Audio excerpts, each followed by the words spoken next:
May mga sandali ba sa iyong buhay na pakiramdam mo'y hindi mo na kayang huminga? Ang bigat ng mga responsibilidad, ang mga pagsubok na tila ba walang katapusan, at ang takot sa hinaharap ay sumasakal sa iyong diwa, parang nawawalan ka ng pag-asa, at nagtatanong kung bakit ikaw ang nakaranas nito. Ngunit, paano kung ang bawat pasanin, ang bawat hamon na kinakaharap mo, ay hindi parusa kundi isang banal na pagtitiwala?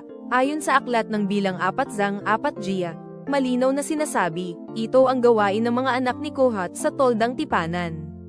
Bawat isa sa atin ay may natatanging gawaing ipinagkatiwala ang Diyos, mga bagay na mahalaga sa kanyang kaharian, na kailangan nating buong pag-iingat na dalhin. Ito ay isang pribilehiyo, hindi lamang isang bigat, kahit gaano pa kabigat ang tila ay ipinapasan natin.